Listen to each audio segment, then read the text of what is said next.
So in today's video, we are going to look at the story of Jesus in the temple as a boy. This story comes from Luke chapter 2, verses 41 through 52. And we see that every year Jesus' parents went up to Jerusalem to celebrate Passover, which is also called unleavened bread. This was a requirement for Jewish males to travel to Jerusalem 3 times a year to celebrate Passover. It was an important part of their faith and their religion. And so we see that when Jesus was 12 years old, they went up to Jerusalem to celebrate Passover. But Jesus stayed behind in Jerusalem while his parents went back home to Nazareth. Now, I want to stop right there because you may be asking yourself, why would Joseph and Mary let Jesus stay behind in Jerusalem? They knew that he was a 12-year-old boy and not even an adult yet. It said that when the feast was ended, as they were going home, Jesus stayed behind in Jerusalem unnoticed. So they didn't recognize that Jesus wasn't with them. You know, as parents ourselves, we have to remember that we can't see everything all the time. There's only one person that could see everything at all time, and that's God himself.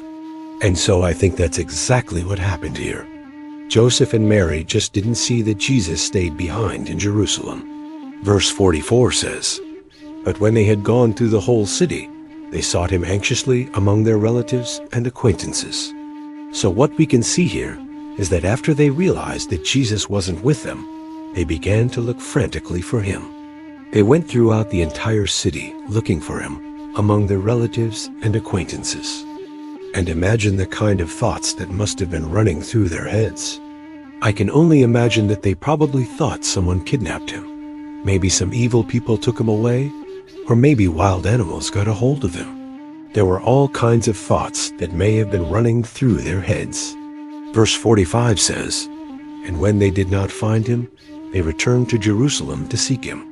So after they looked everywhere but couldn't find him, they ended up returning back to Jerusalem to keep looking for him.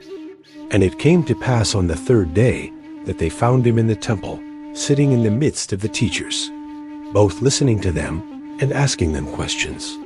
And it says that everyone who heard him was astonished at his understanding and his answers. And his mother said to him, "Son, why have you done this to us? Look, your father and I have been anxiously seeking you, and behold, you are here." Jesus said to them, "Why were you seeking me?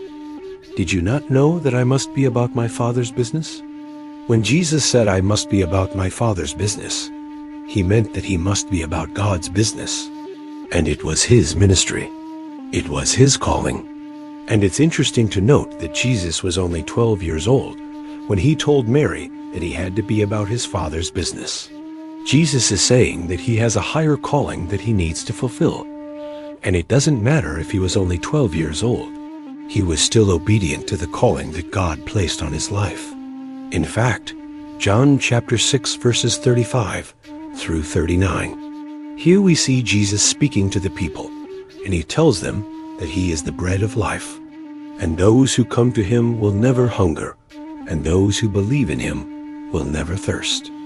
And then it says, "This is the will of my Father who sent me, that everyone who sees the Son and believes in him may have everlasting life, and I will raise him up at the last day. A laborer is worthy of his wages." So here we see that Jesus said that it is his Father's will that everyone who believes in Jesus will have everlasting life. And it's interesting to note that Jesus uses the term Father here. What this teaches us is that Jesus calls God his Father, which shows us that God is the Father of Jesus and also the Father of every believer. You may already know that, but the reason I bring it up is because if God is the Father of Jesus and God is the Father of every believer, that means that every believer is also the brother of Jesus. I hope you enjoyed this little mini lesson on Jesus being the brother of believers. But let's go ahead and finish up by looking at verse 52. It says, "And Jesus went down with them and came to Nazareth and was subject to them. But his mother treasured up all these things in her heart." What I love about this verse is that it talks about how Jesus increased in wisdom and in stature and in years and in favor with God and man. And as he grew up, that favor continued. So what do you think about this story? Let me know in the comment section below. Also, if you haven't subscribed to this channel, please consider subscribing. And if you have, thank you so much. And also, if you enjoyed this video, please hit the thumbs up button. Thank you so much for watching. And until next time, God bless you.